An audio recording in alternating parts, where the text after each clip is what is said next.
Hello, and welcome to the next video in my series on basic statistics. Now, this video is a bit different. We're going to take a concept we already learned a great deal about, the binomial distribution, and then apply it to a real-world problem. Therefore, I am going to assume you already have a basic understanding of what the binomial distribution actually is. If you're still unsure about the binomial distribution, please look at my previous videos on the topic. In those videos, I walk you through exactly what the binomial distribution is, step by step. But for this video, I am going to assume you have a basic understanding of what it is. Now, before we do that, a few reminders. Number one, if you are watching this video because you are currently struggling in a class right now, I want you to stay positive and keep your head up. If you're watching this, it means you have come pretty far in your education up to this point, and you may have just hit a temporary rough patch. And I know that with the right amount of hard work, practice, and patience, you can get through it. I have faith in you, and so should you. Number two, please feel free to follow me here on YouTube and or on Twitter. That way when I upload a new video, you know about it. And on the topic of the video, if you like it, please give it a thumbs up. That does encourage me to keep making them. On the flip side, if you think there is something I can do better, please leave a constructive comment below, and I'll try to incorporate that in the future videos. And finally, just keep in mind that these videos are geared towards individuals who are relatively new to stats. So I'm just going over basic concepts, and I will be doing so in a very slow, deliberate manner. Not only do I want you to understand what's going on, but also why. So, all that being said, let's go ahead and get started.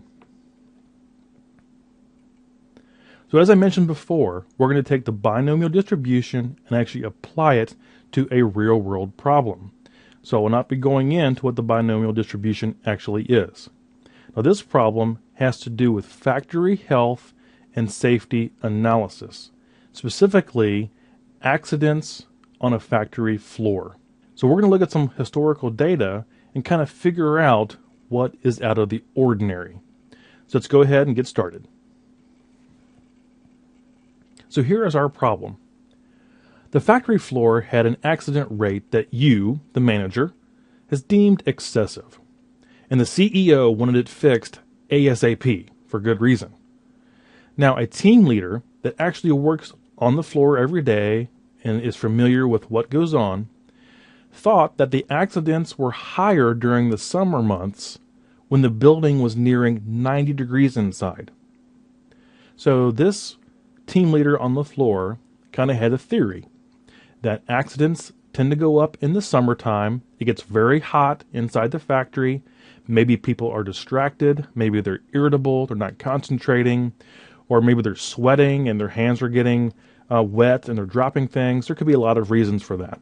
But basically, the team leader's theory on the floor is that this is somehow related to the building being very hot inside.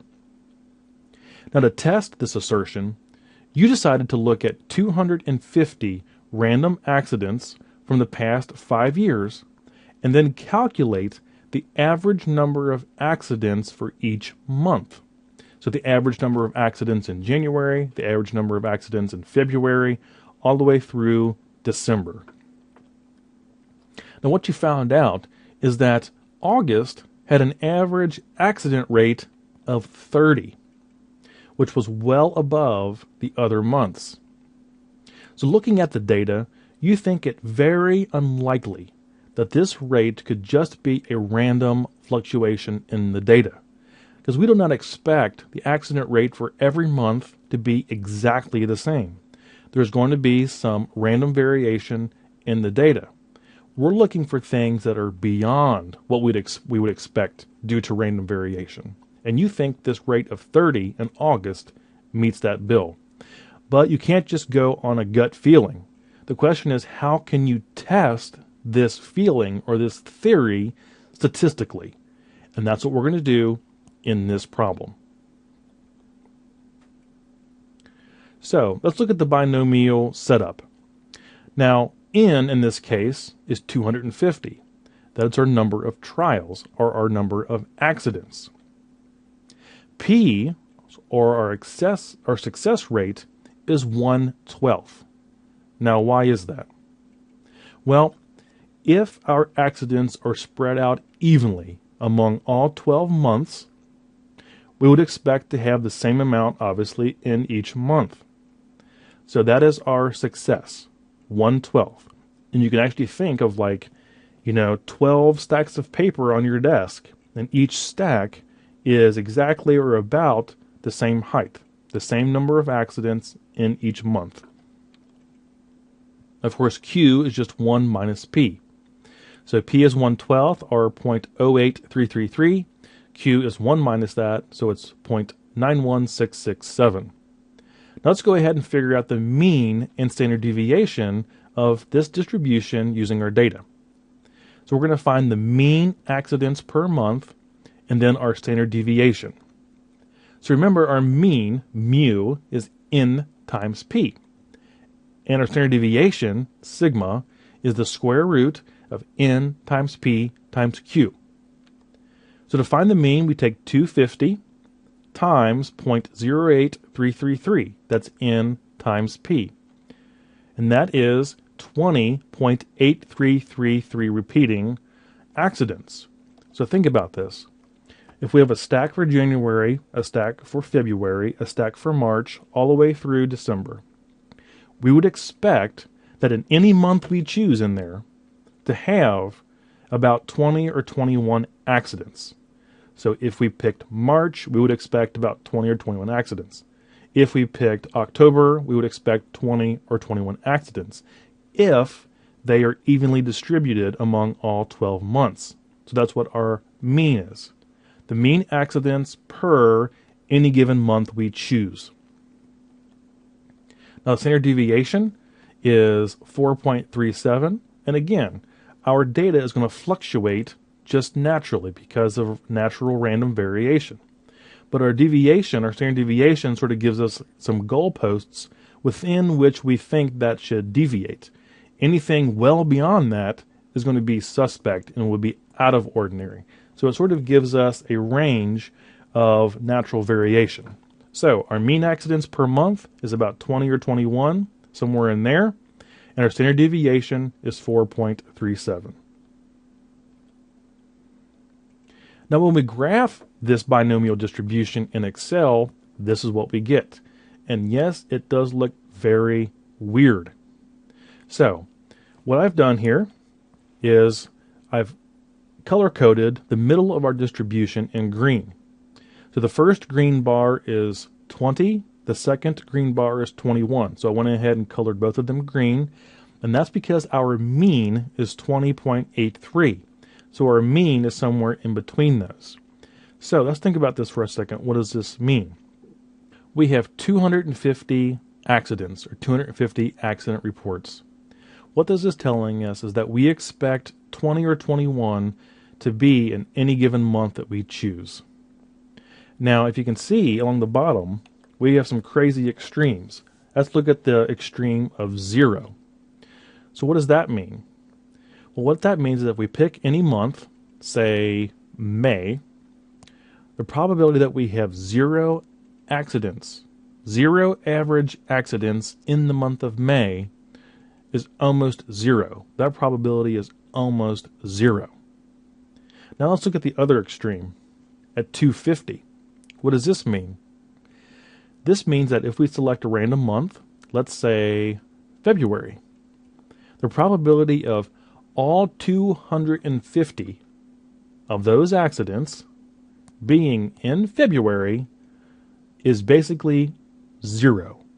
Technically, it's not 0 exactly, but it is 0.0000, lots of zeros and then some number. It's almost 0. So on the left-hand side at 0, that's the probability that any month we select has 0 accidents, average accidents. The right extreme is that all 250 of our accidents in our sample occur in the month we chose. That doesn't make a whole lot of sense. The most likely outcome is that about 20 or 21 accidents occur in any month we chose. So that's what this distribution means. So we have to figure out, what our shape distribution means, what the probabilities mean, and what the extremes mean, which are, in this case, very weird. But on any month we choose, we expect 20 or 21 accidents if they're evenly distributed throughout the year. So in practice, we would take the 250 accident reports in the sample and then sort them into 12 stacks, one stack for each month. If the accidents are evenly distributed across the months, you would expect 20 or 21 in each stack, so each month. But in August, the average was 30. So look where 30 is in this distribution. It's way down there in the corner. And I kind of highlighted that bar red so you can see where it falls. See how far away it is from the green, where our mean is? Now we have to determine in this problem if that is far enough away from our mean to be significant. And that is at the heart of this problem. Because the 30 in August can be within what we'd expect due to random chance, or it cannot. And that is the idea of this problem. So there's our task again. Now let's do some basic analysis first. I always recommend you do some basic look at the data to get a feel for it before you do anything more complex. So our mean is 20.83333. Our standard deviation is 4.37. So we're going to make a number line here. And then on that, we're going to put the mean in the middle. And then we're going to put some marks. What do these marks mean? Well, these marks are standard deviations above and below the mean. So you can see the mean there is 20.83. I just rounded it down. And then 25.2 is one standard deviation above the mean. So it's added 4.37. And then the mark to the right of that is 4.37 more. And then the mark to the right of that is 4.37 more. Same thing on the left, but we subtract 4.37 each time. So each mark there is a standard deviation from the mean. Now we're interested in this 30 point. We're interested in the probability that we will have 30 or more accidents in any given month. We don't care about exactly 30. We're thinking about 30 or more, because the probability of exactly 30 is very low. But we're interested in 30 or more. How out of the ordinary is that? So we're interested in this part of the distribution, 30 and above. Now there is the other part, which is 29 and below. Now, what do we know about this distribution? Well, it all has to add up to 1. All the probabilities have to add up to 1. And if we want to find the red part over here on the right from 30 up, what we can do is take the orange part and subtract it. So 1 minus the orange part of our distribution here will give us the red part. Now, how do we find the orange part?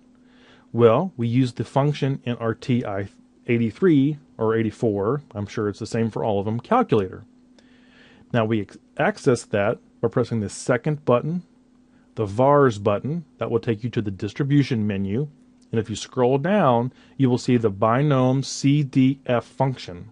That will give us the probability from 0 all the way up to 29 accidents. And then we can subtract that from 1 to get our red part.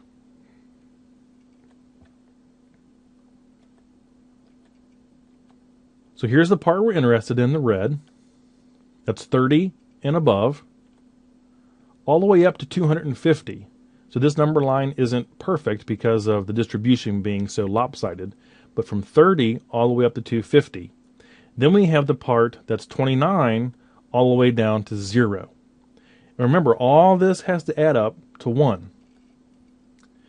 So if we take 1 minus the orange part, which is there in the brown-orange color, we get 0.0283. And that is the probability of 30 or more. That is the probability we have 30 or more accidents in any given month. So that goes there.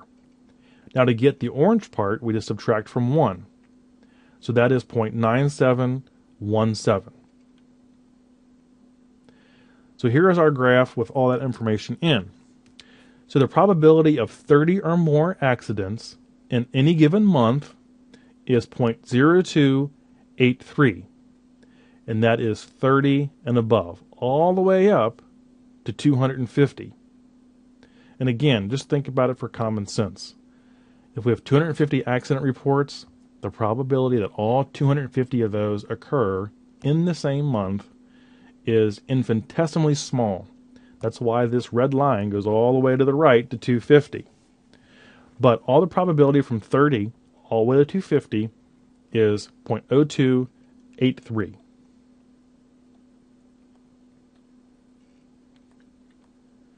So, the question was, what is the probability of averaging 30 or more accidents in any given month? And in this case, remember, we just chose August as our month. The answer to that question is 0.0283, or 2.83%. Therefore, you can conclude in your report that you are 97.17% confident, and again, that's just 100% minus or 2.83%. You are 97.17% confident that the August average of 30 accidents is beyond what you would expect due to random chance variation. So you can see that we're kind of talking about our confidence here. That 30 is so far beyond our mean that we can say it is beyond what we would expect by chance alone. Now, oftentimes we use the 95% threshold. If it is above 95%, we say that this event cannot be just due to random variation. If it was closer to the mean, closer to the left, and let's say it was 80%, then we might conclude that even though that number is high, it's still within what is reasonably expected due to chance variation. But this 30 is so far beyond the mean that we are 97.17% confident that this average in August of 30 is beyond what we'd expect due to random chance variation. Now, you cannot qualitatively determine why the accidents are occurring. However, you can conclude that the August average is very unlikely due to random chance variation. Of course, then the real work begins, figuring out why. Okay, so that wraps up our application of the binomial distribution to what really is a very simple analysis of factory health and safety, more specifically the number of average accidents occurring on the factory floor per month. In this review, we had 1 month, August, that seemed to be having more accidents, but the question was, even if that number is a bit high, is it beyond what we would expect due to just random chance variation month to month? Because every month is not going to be exactly the same. It's going to go up and down, up and down, up and down a little bit. But is that 30 beyond what we would expect? So what we did is we used the binomial distribution to figure out where in that distribution the 30 occurred.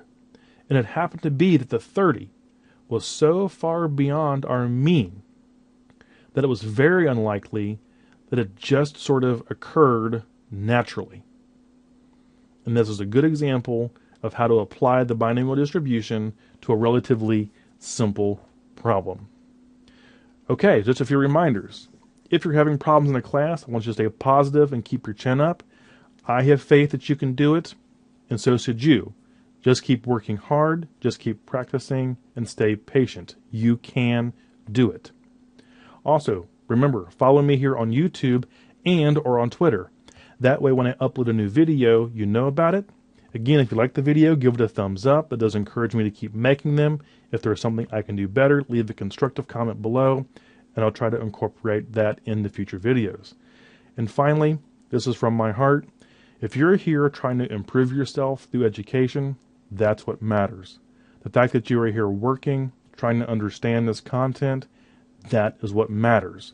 And I really hope that in the process of doing it, you are having fun. So all that being said, thank you very much for watching, and I look forward to seeing you next time.